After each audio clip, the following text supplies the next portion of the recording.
Curious minds. इस channel पर मैं आपको हमेशा ही कहता रहता हूँ कि जो प्रकृति है उससे बड़ा कोई कलाकार नहीं है, उससे ज़्यादा कोई मिस्टीरियस चीज़ नहीं है इस दुनिया में।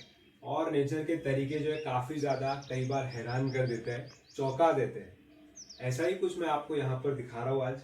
बहुत ज़्यादा अमेजिंग चीज़ है ये साइट जो है, सचमुच बहुत ज़्यादा अमेजिंग है, सुंदर है, लेकिन साथ ही एक बहुत पेनफुल एक्सपीरियंस भी आपको दे सकती है अगर आप सावधानी से इनके पास ना जाए तो। गलती से भी अगर आपका कोई भी स्किन का पार्ट, आपका कोई भी अंग जो है इसको टच कर जाता है तो काफ़ी ज़्यादा आपको इरिटेशन, इन्फ्लेमेशन, इचिंग होने वाली है। और ये कुछ घंटों तक, अगर आपका लक अच्छा है तो, और या तो कुछ दिनों तक भी ये चल सकती है। कई केसेस में तो नौशिया जैसे सिम्टम्स भी देखे गए हैं। काफ़ी ज़्यादा जो है हालत आपकी ख़राब हो जाती है। और ये मैं आपको पर्सनल एक्सपीरियंस से कह रहा हूँ। इसी वीडियो को बनाते वक्त जो है मुझे इसका एहसास हो चुका है। 2 घंटे तक हाथ में इनके जो फाइन हेयर्स है वो स्टिक कर गए थे, चुभ गए थे, जिससे मुझे 2-3 घंटे तक बहुत ज़्यादा इरिटेशन, इचिंग और पेन हुआ था। जिन लोगों ने इनको पहले देखा है वो तो समझ गए होंगे कि मैं इनको डरावना क्यों कह रहा हूँ। जो भी लोग इसके पास गए हैं उनको पता होगा। लेकिन पहले आप देखिए, एक साथ एक बड़े से पेड़ के जो बार्क है, ट्रंक पर ढेरों कैटरपिलर्स, कई 100 हजारों की संख्या में मौजूद है। और इतनी बड़ी संख्या में जब ये एक साथ क्लस्टर में देखे जाते हैं तो एक अमेजिंग साइट होती है। आप देखिए, एक फर कोटिंग की तरह इनके जो बड़े बड़े लंबे बाल हैं, सफेद रंग के, रुई की तरह रंग के ऊपर, पेड़ के ऊपर एक फर कोटिंग नजर आती है।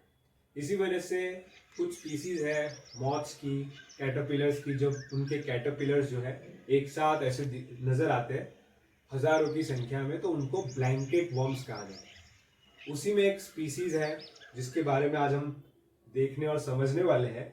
वो है ये हमारा आज का सब्जेक्ट, वो है यूटेरोट मोलिफेरा। यूटेरोट मोलिफेरा जो है ये, जिसको कॉमनली मोरिंगा हैरी कैटरपिलर्स भी कहा जाता है। तो आप समझ गए होंगे नाम से कि ये जो पेड़ है ये मोरिंगा का पेड़ है। मोरिंगा ओलिफेरा यानी सहजन ड्रमस्टिक का पेड़, जो हर एक भारतीय जिससे परिचित है। इसकी सब्जी बहुत ज़्यादा पॉपुलर है, बहुत ज़्यादा वर्सेटाइल यूजेस हैं इस पेड़ के। पत्तियां जो है वो सुपर फूड है, कई सारे न्यूट्रिशनल बेनिफिट्स है, जिसके कारण इसकी जो डिमांड है, पॉपुलैरिटी है, वो अपने पीक पर है। और इसी वजह से आप देखोगे कि भारत में जो इसका प्रोडक्शन है, भारत नंबर 1 प्रोड्यूसर तो है ही मोरिंगा का, हमारे देश का ही नेटिव पेड़ भी है। तो हमें इसका फायदा उठाना चाहिए, ज़्यादा से ज़्यादा ग्रो करना चाहिए। मोरिंगा क्यों इतना ज़्यादा बेनिफिशियल क्रॉप है फार्मर्स के लिए अक्रॉस इंडिया? एक तो बहुत ज़्यादा हार्डी है, ड्रॉट टॉलरेंट है, जल्दी से ग्रो करता है और इनकम भी अच्छी होती है। तो इन सब कारणों से आप देखोगे कि फार्मर्स मोरिंगा लगाना पसंद करते हैं। लेकिन एक वजह है जिसके कारण वो हिचकिचाते हैं, और वो है ये ब्लैंकेट वर्म्स का अटैक होना। इनको एक पेस्ट के तौर पर देखा जाता है, क्योंकि ऐसा ही है, जब इनकी संख्या इतनी ज़्यादा बढ़ जाती है ना, तो ये पत्तियों पर बहुत तेज़ी से अटैक करते हैं, फीड करते हैं, यानी निबल करते हैं, फीड करते हैं। कई बार तो पेड़ के सारे पत्ते जो है वो डिफोलिएशन हो देखने मिलता है, कंप्लीट डिफोलिएशन कर देते हैं, यानी सारे पत्ते जो है ये खा जाते हैं। बहुत ग्रेगेरियस वोरेशियस फीडर्स है, इनकी जो भूख है वो बहुत ज़्यादा है।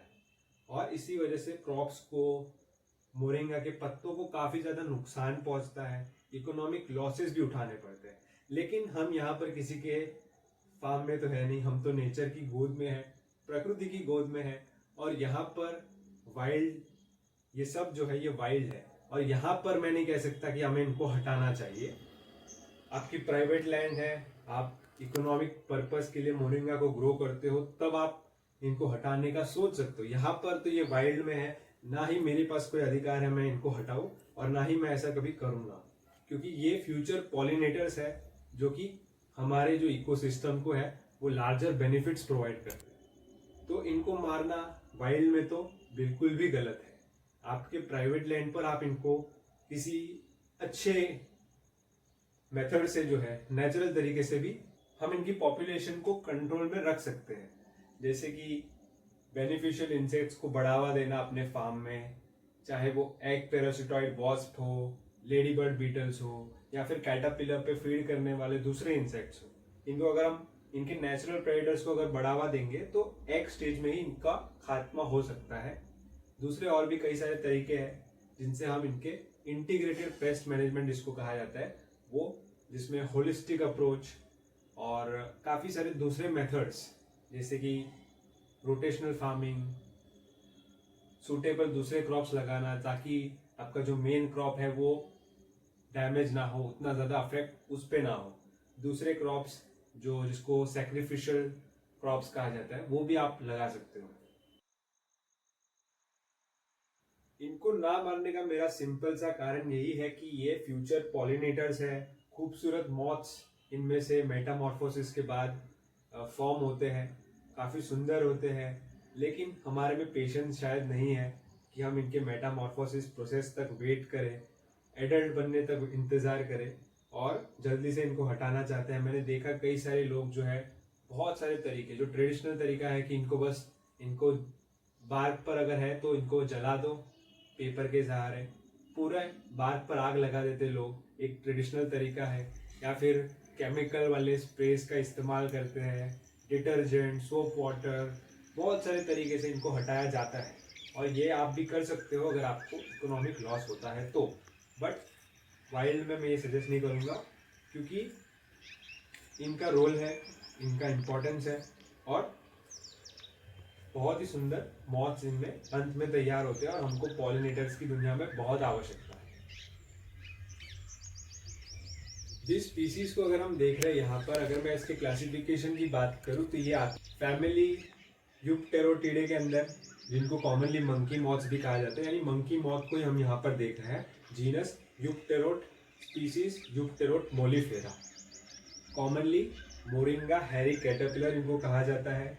और ड्रमस्टिक यानी सहजन की एक बहुत प्रमुख मेजर पेस्ट है, कॉमन पेस्ट है। अब आप देख लो यहाँ पर जो बार्क पर एक साथ मौजूद है, ये दिन के जो गर्म समय होते हैं यानी दोपहर में ये एक साथ ऐसे नज़र आते हैं। शायद टेम्परेचर रेगुलेशन या फिर एक साथ होने पर प्रोटेक्शन इनको मिलती है प्रेडेटर से, ये वजह हो सकती है इनके एक साथ आने की। लेकिन इसके अलावा जो है ये ज़्यादा समय तक ट्रंक पर एक साथ ऐसे नज़र नहीं आएंगे आपको। ये तुरंत जो है पत्तियों पर फीड करने के लिए चले जाते हैं, रात के समय ज़्यादा एक्टिव होते हैं। और आप देखोगे जब इनका प्यूपल स्टेज आता है तो ये धागे यानी सिल्क थ्रेड की मदद से लटकते हैं, वो भी एक बहुत हॉरिबल साइट होती है, देखने में बहुत टेरिफाइंग साइट होती है। तो धागे के सहारे, सिल्क थ्रेड के सहारे ये नीचे उतरते हैं पेड़ के और सॉइल में इनका जो है प्यूपल स्टेज होता है। 7 से 8 दिन के बाद ये एडल्ट बन जाते हैं और उड़ जाते हैं, पॉलिनेशन का इंपॉर्टेंट रोल प्ले करते हैं। तो बस यही था आज का वीडियो जहां पर हमने नेचर के एक बहुत मिस्टीरियस इवेंट को देखा है, कॉन्ग्रीगेशन ऑफ कैटरपिलर्स। अगर आपने भी ये साइट देखी है और आपको एक्सपीरियंस है इनके पेनफुल स्टिंग का तो ज़रूर कमेंट में मुझे बताना।